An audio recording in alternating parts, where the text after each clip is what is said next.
Welcome back to the Kalahari Desert Speed Week, where we find out what makes it unique. It's a Woodstock for petrol. It's a special place. There's nothing, but there's everything. It's just a really awesome vibe. Good week out for the boys. Talk cars and engines. It's what we do. I think it kind of, gets under your skin. I don't think you could ever stop coming. I certainly will be back next year. The cars, the people, the band. Everybody is really passionate about what they're doing. You can't explain to somebody. You must be here. You get to meet some of the nicest people. It's a good weekend away. Really not for the sissies, eh? I think it's very cool. The SpeedWeek, the camaraderie, it's fantastic. It's not how fast you go, it's how you go fast. And there's even more speed to come. Next year, Bloodhound is coming, so we're looking forward to it massively because there's a lot of interest in Bloodhound. We are in the prime position where the guys are going to break the sound barrier, so we get a lot of people that are not necessarily interested in cars or petrol heads that do want to come and see this awesome event that's going to happen next year. I think it's going to be amazing. We're going to see thousands of people here. We're going to see job creations here. We're going to see people flocking from all over the world here.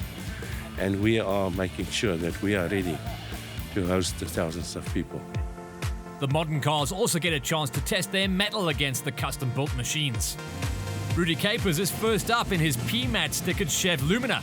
Rudy gets the power down as he blasts past the cameras and clocks a time of 215. Up and away. We were lucky enough to get a ride in one of the helicopters on the pan and managed to get some fantastic shots of Jaco Kasselman and his Opel Kadett. Jaco did 4 timed runs, and it was this run which earned him 4th in class with a speed of 220 kilometers an hour.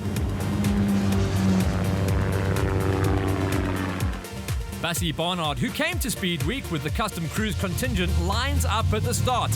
He, like Rudy Capers, is in a Chev Lumina, and he'll be using Rudy's 215 k's an hour as a sighter. Flying past the cameras, he goes 3rd quickest in class with a top speed of 222 kilometers an hour. Having a look down the start line, Jesse Adams tries to decide which line to pick and uses his tactics to his advantage. The stunning Mercedes-Benz E63 AMG will be powering Jesse down the pan and hopefully to a very fast time. It was supposed to be a sighting run on the first run. It was supposed to be just for a test, but what's the point of that? So we just went for it. But I think that it's just going to get slower and slower. Unless they change the track, I think that we had to do it in the first run. So I'm glad that we did. You can see just how tricky the conditions were as the AMG squirms across the pan on its way to the cameras. The pan was in good condition. I was here to go faster than 308. I was hoping to get closer to 320, maybe 325. We had some plans in our back pocket. The best laid plans of mice and men are never enough to predict the weather and what it can do to the surface. Just managed to squeeze 270. I think I'm very close to the limit. Greg may have been close to the edge, but he certainly made it look effortless as the Aventador sailed past the cameras and once again secured the quickest time of its class. Just looked for the helicopter in the mirrors and caught me up, and then we just cruised through at a nice leisurely 160 k's an hour, but it was great to see the helicopter in my wing mirrors. Very exciting. The top speed, fun and games certainly make for great shots and entertainment for spectators, drivers and the pilot alike. The Lamborghini Aventador was the quickest vehicle on 4 wheels over Speed Week 2014, even though Greg Potton would have liked to have gone even faster. We need to bring a lot of the stuff in. The closest town we've got is Uppington, which is about 250 kilometers away. That's where we get all the fresh produce. There's a lot of things we truck in from Cape Town, Joburg to get everything here. What we do is we erect a tented village over here. We serve breakfast and dinner. We've got locals that cater for lunch. We've got a big marquee tent here. Inside there, we've got a bar area and dining area. And the guys can come and have a good time. And something else golden, the bikes entered into the classic bike class. The DKW Hummel might not be the fastest bike on the pan, but it certainly looks like the most fun. I felt like it took a very long time. I think someone tried to run next to me on the way down and give me a drink at the same time, because it really took quite a while. It was a marathon, not a sprint. The DKW did make it down the pan, and Derek and the machine got a well-deserved drink afterwards. Gloves on and away goes Kyle Harvey on his 50-year-old AJS 500. I was hoping to do 120 k's an hour down the strip and I got 121, so I'm very chuffed. A great run there on the pan for the AJS and Kyle, 121 in the bag. His brother Ryan brought a very nice looking Triumph out to play in the desert, no doubt from the workshop vintage and custom shop which Carl runs.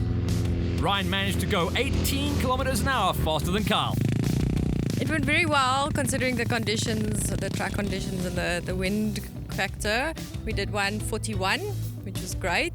I would have liked to push it a little bit faster, but we'll have to find out next year. Nikki's speed made her one of the fastest women on the pan in 2014. The Norton of Frank Struckmeyer revs up and heads down the pan. It looks to be on a good run, and he clocks a top speed of 167 k's an hour.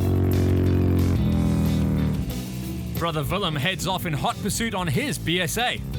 Pushing as hard as only siblings can, Willem ekes out a narrow margin of victory over Frank, going only 1k faster than his brother.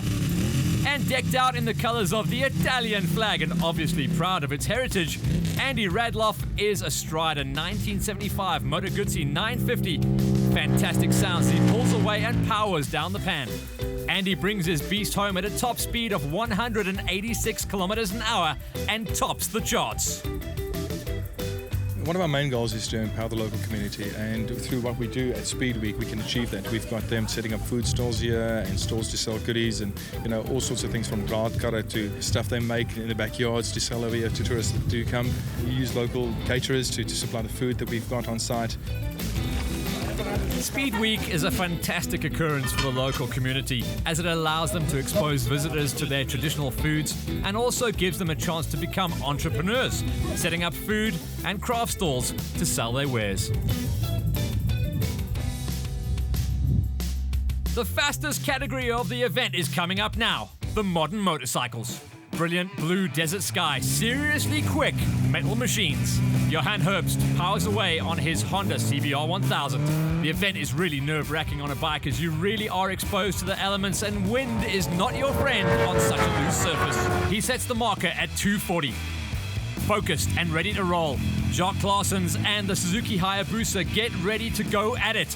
The bike screams towards the camera and he clocks a whopping 256 k's an hour. SpeedWeek is slower this year than last year. I was doing wheel spin most of the way down the track. On the little patches that I did get traction, the bike surged and I got a little bit of extra speed. But when I got towards the end, the last half a kilometer, and the very important part, the actual between the speed traps, I was just doing wheel spin all the way across the speed line and just hanging on. The bike was just floating. I wasn't actually riding, I was just aiming the bike for the finish line, and that was when we went over it. This year, 268. Not what I was wanting.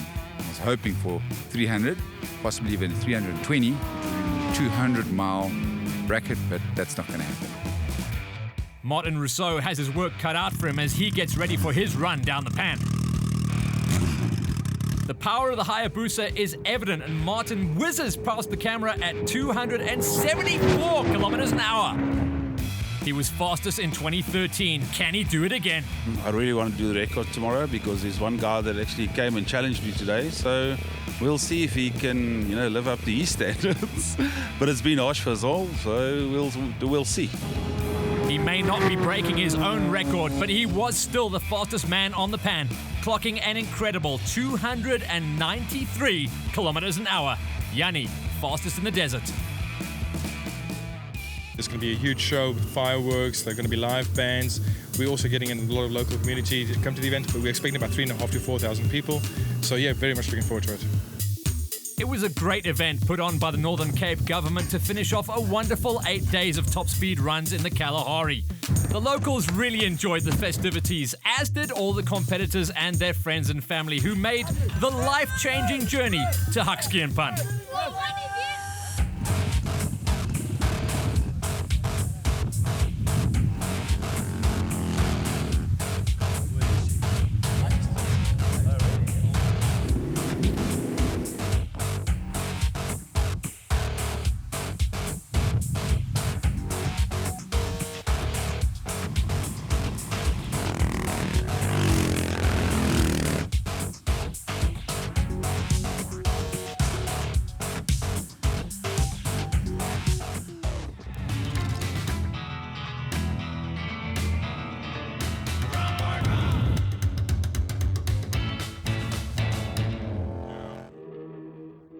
We hope you can join us again for the 2015 running of the Kalahari Desert Speed Week from the 19th to the 26th of September.